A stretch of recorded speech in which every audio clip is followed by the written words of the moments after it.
Assalamualaikum warahmatullahi wabarakatuh.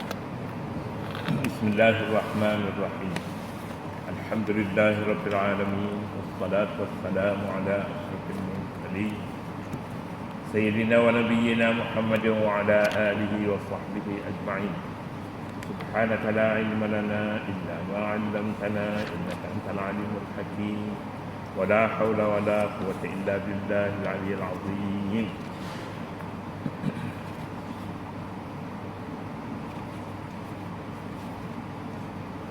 Muka surat berapa kita? 370 dan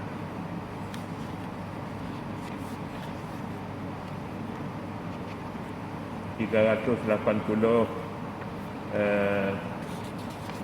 86 85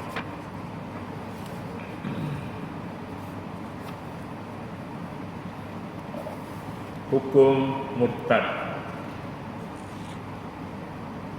Surat 385. Fitnah sebelum ini diungkapkan sebagai lebih besar daripada pembunuhan. Wal fitnatu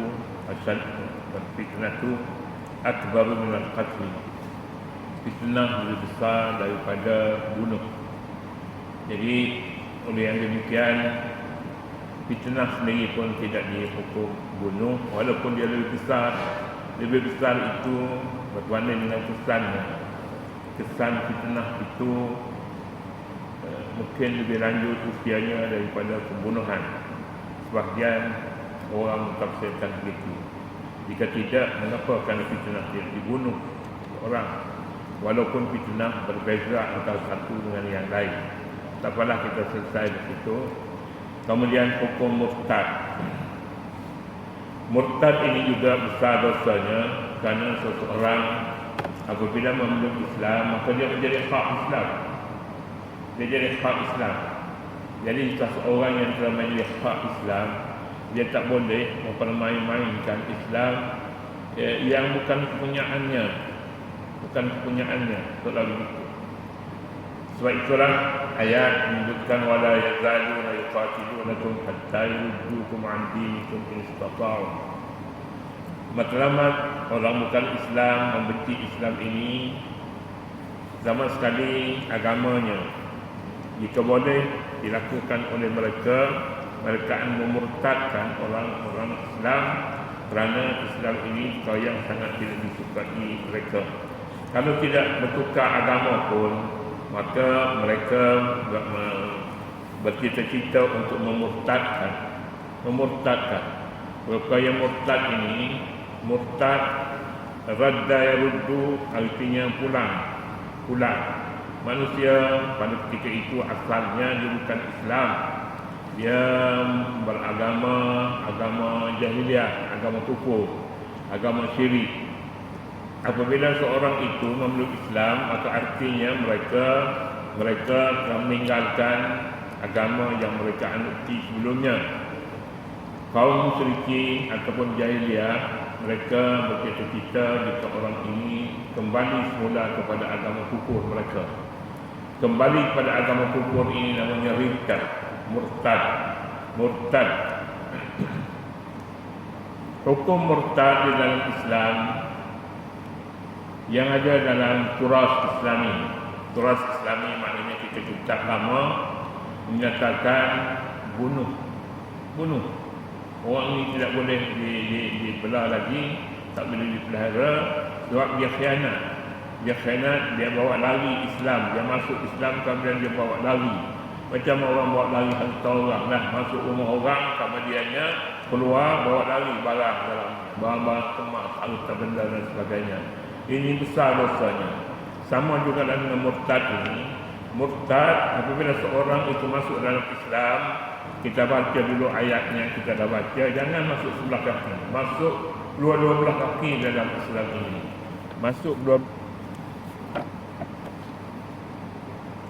Masuk kedua-dua belah kaki dalam Islam itu kafah namanya. Udkhulu fis-silmi kafah. Masuklah kamu ke dalam agama Islam ini kafah semua sekali, luar dan dalam, zahir dan batin. kaki tangan, daripada hujung kaki sampai hujung rambut, semuanya Islam. Islam, tidak ada pilihan lagi seorang masuk sebahagian daripadanya saja dalam Islam. Itu namanya murtad. Tidak sah Islam itu. Kita lihat dulu dia kata macam mana ancaman yang paling berbahaya kepada umat Islam dan masyarakat Islam ialah murtad ataupun berpaling tadah daripada akidah dan ajaran Islam kerana benci. Kerana apa? Kerana benci akan Islam, atau kerana tidak rela hidup di bawah bumbung Islam. Itu saja murtad ini. Bencikan Islam, bencikan masjid umpamanya. Ini pun bencikan syiar Islam, dia sudah bukan Islam lagi. Dia tidak masuk Islam seluruhnya, dia masuk sebelah kaki saja. Masuk sebelah kaki. Jadi kalau begitu membenci Islam, benci ajaran Islam, benci syiar Islam, ini besar padanya, hukumnya kafir.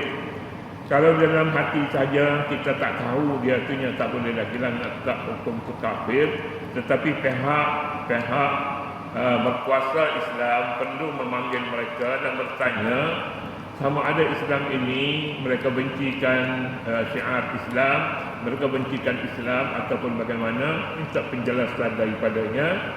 Jika tidak jelas maka boleh tangkap mereka, tapi bukan bawa pergi ke Melabulo, bawa pergi masjid kita, letak di tiang, pendengarkan azan 5 kali hari semalam, 5 kali. Jadi jika mereka berkeras begitu, tak mau juga, maka sampailah waktunya mereka itu tadi bunuh. Bela dulu dia, pendengarkan Islam, pendengarkan kuliah, beri makan kepada dia dan nak makan apa. Itu asalnya yang kita lihat yang dilakukan oleh mufti-mufti pada zaman dahulu. Boleh jadi sekarang ni orang katanya sekarang dia lebih mudah lagi dah. Bukan lebih mudah, sukar untuk dibawa ke masjid ini. Sebab dia ada anak, ada isteri. Dia anak, isteri selalu jumpa. Ini masjid dahulu tak apalah, tak tanah. Masjid kita tak kapet macam ni. Buat mari anak-anak kencing di sini ni, bala pula. Bala. Jadi kalau begitu, tak bolehlah nak bawa masuk dalam masjid. Dulu dia bawa masuk masjid 2-3 hari, dia jemulah duduk cara dia tu, baik dia masuk Islam. Ada sahabat Nabi seorangnya, dia duduk 2 hari saja. Dia dengar azan, kemudian dia tengok orang semayang ni cantik pula, orang semayang, laki-laki dan perempuan keluar masuk. Dia kata, boleh tak ada duit kepada aku? Keluar sekejap, dia kata aku nak keluar. Rupanya bila dia benarkan dia pergi mandi. Dia dah masjidnya turun dia, tak bagi mandi. Rupanya tak boleh duduk, dia tak boleh tak mandi. Padahal dia bukan orang mandi. Dia keluar, bila dia masuk dalam masjid, dia kata, aku nak masuk Islam. Dia nak masuk Islam dengan Nabi lah, pasal duduk di masjid bersama Nabi. Dia canggah Nabi pun tiap-tiap hari, tiap-tiap pagi. Dia kata, faqad aslamtu, aku dah masuk Islam katanya. Asyhadu an la ilaha illallah wa anna Muhammadar Rasulullah. Ada seorang, saya namanya saya tak ingat. Tak ingat nama. Kalau nak nama tu lain kali boleh. Sekarang ni dekat saya uzur ni, tak ingat nama-nama orang dalam masjid pun tak ingat juga. Ingat dulu tak ingat sekarang. Jumpa dengan pakar di masjid pakar di PPUM. Jumpa dengan dia kata di Perisa kotak sebanyak mana sudah dijejak. Bila pergi itu, rupanya saya banyak lagi nak sampai ke petak lebih. Tak ingat tu data. Parahnya kalau 50, saya 50 lebih, 70. Jadi awak tuduh saya ni hilang akal tu. Tidaklah. Tidak. Ada lagi, cumanya tak ingat. Saya nak sebut Petronas tu tak boleh. Tapi bila ada sekali tak boleh, dua kali tidaklah. Rupanya cara guna Petronas ni dalam bahasa saya tak tahu. Walaupun anak saya ada 2 orang kecil, tapi saya tak pernah sebut bahawa dia ni pergi mana Petronas. Tahu. Jadi iyalah kalau tanya sungguh-sungguh tu jawab juga lah. Tapi tak kakak lah anak saya di Petronas. Tak macam tu. Tidak gairah. Tapi banyaklah kata-kataan yang dulu boleh sebut tapi sekarang ni tak boleh. Bukan kerana lemah otak. Tidak. Asalnya kalau orang sampai 90 tu ialah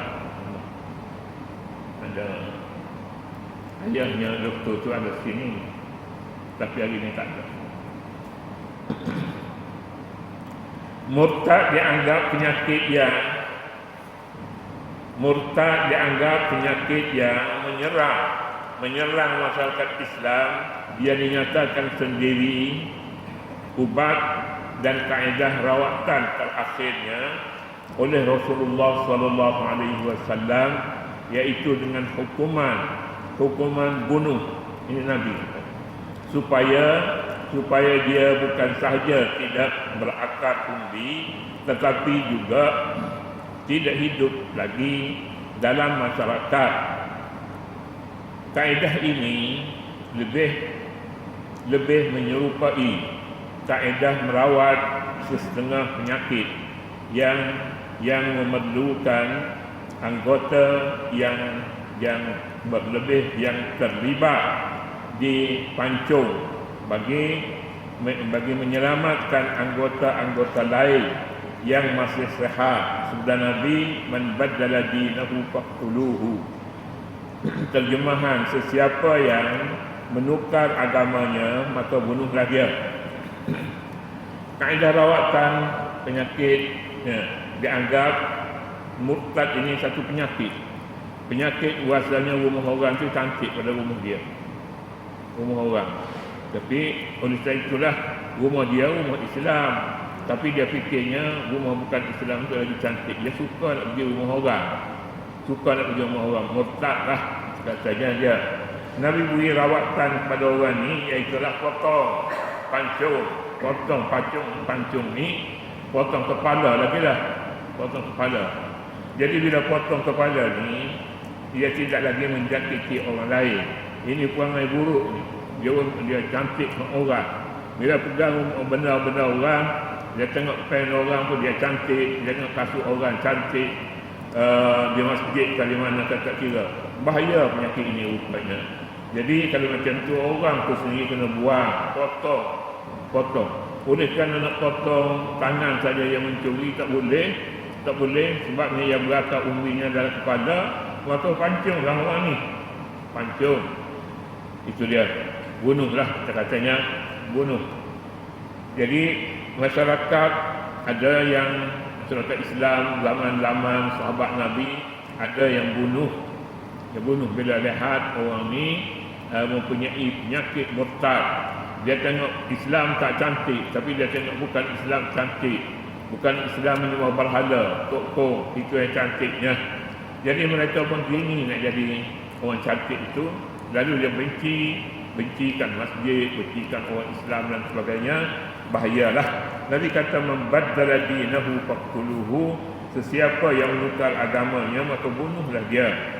Ada ulama berpendapat kesalahan murtad tidak dihukum bunuh kerana bertentangan dengan kebebasan yang diberi Al-Quran kepada mereka menerusi firman Allah Subhanahu wa taala. Ada ulama ini dalam mazhab 4 juga, jika orang dunia Islam menerima mazhab 4 ini untuk diamal, maka antara mazhab 4 ini juga mereka mempertimbangkan katanya tak boleh bunuh. Tak boleh bunuh pasal apa? Pasal dalam Al-Quran sendiri mengharamkan, melarang bunuh orang murtad.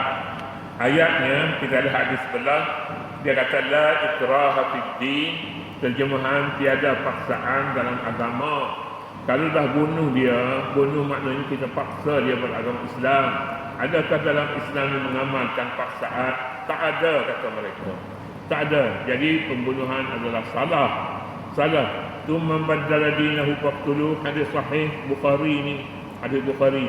Sekalipun hadis Bukhari katanya ayat la ikraha fid din mengatasi hadis Bukhari, mengatasi.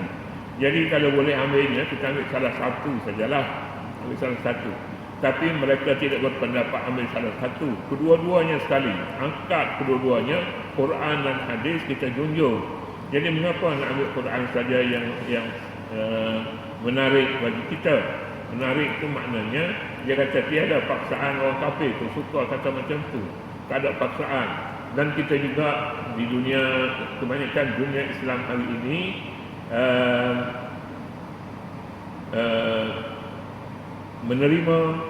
menerima ajaran mengatakan tidak ada paksaan di dalam agama, kecuali Saudi masih lagi mengamalkan hukum itu, dan beberapa negara lain yang dianggap sebagai negara tidak maju. Negara tidak maju. Ada setengah negara di Afrika, mereka mengamalkan, kalau tak salah sayanya, Nigeria mengamalkan hukum itu. Menurut mereka lagi hukuman bunuh terhadap murtad sebagaimana yang sabit di dalam hadis dan sejarah Islam. Hukuman bunuh itu adalah disebabkan disebabkan ada lagi kesalahan lain yang lain di samping murtad, seperti qisas yang berlaku kepada lelaki al-Urainiyah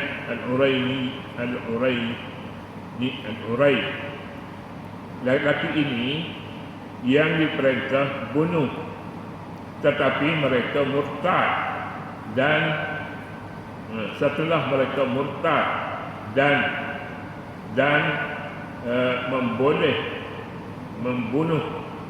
membunuh mereka murtad satu, dan membunuh gembala unta setelah mereka beroleh air kencing dan susunya. Begini, ada orang yang dihukum bunuh, mereka murtad. Bagaimana murtadnya mereka? Mereka murtad kerana Nabi mencadangkan kepadanya ada penyakit tak sembuh. Dicadangkan kepadanya supaya minum air kencing unta campur dengan susunya. Lalu dia dapatkan air kencing unta dan susunya itu, diambilnya, dia bawa balik, dia minum. Tiba-tibanya sembuh penyakitnya. Bila penyakitnya sembuh, dia bimbang juga kalau dapat sekali lagi dia sedang penyakit yang sama, sukar untuk dapatkan bahan itu untuk dibuat ubat. Lalu dia pergi merompak. Mula-mula sekali bunuh gembala unta, kemudian unta dia buat pelari. Bila dibawa kepada Nabi, dia cakap, mengapa kamu bunuh gembala unta, dan unta itu kamu buat mencuri, bawa lari? Dia kata dia bimbang kerana sekali lagi kita diserang penyakit itu, maka tiada ubat, tidak mudah untuk mendapatkan unta bersama dengan susu dan air kencingnya sekali. Nabi mengatakan perkara ini amalan murtad. Jadi bila ada kamu suka macam tu, orang Islam pun kamu bunuh dia, bukan setakat binatang saja kamu bunuh, orang kamu bunuh, maka ini sudah kamu bencikan Islam. Jadi benci pada Islam ini adalah satu dosa besar yang membawa hukum murtad, bunuhlah dia bila dibunuh. Jadi itu katanya yang kes bunuh, setengah sahabat Nabi, setengah mazhab mengatakan bunuh itu orang yang seumpama itu, orang yang mencuri, kemudiannya merosakkan masyarakat semata-mata kerana kepentingan diri, maka Nabi perintahnya supaya bunuhlah. Jadi bila dibunuh, katanya hukuman bunuh itu ada tiada paksaan dalam agama, Kalau dia merusakkan orang lain, merusakkan siapa, merusakkan gemala-gemala unta. Bila dia nak makan unta orang, maka dia bunuh gemala dia heret, tarik unta. Itu salah. Kalau Islam memandang berat gejala murtad kerana perubahan mereka daripada asalnya menjadi bermati, asalnya menjadi mata telinga kepada Islam, lalu dengan tiba-tiba menjadi mata telinga kepada pihak musuh pula. Itu yang tak bolehnya, yang dibenci, maka hukumnya murtad. Jadi itulah dia pemurtad pada pagi ini. Dan besok kita akan sambung lagi wa man yartadid minkum an dinihi fayamut wa huwa kafir, hingga seterusnya. Kita akan sambung pada lain kali besok. Allah Subhanahu wa taala. أعوذ بالله من الشيطان الرجيم. بسم الله الرحمن الرحيم. اللهم ربنا لا تجعلنا مع القوم الظالمين وقنا برحمتك الكافرين. وصلى الله على النبي الأمي وعلى آله وصحبه وسلم والحمد لله رب العالمين.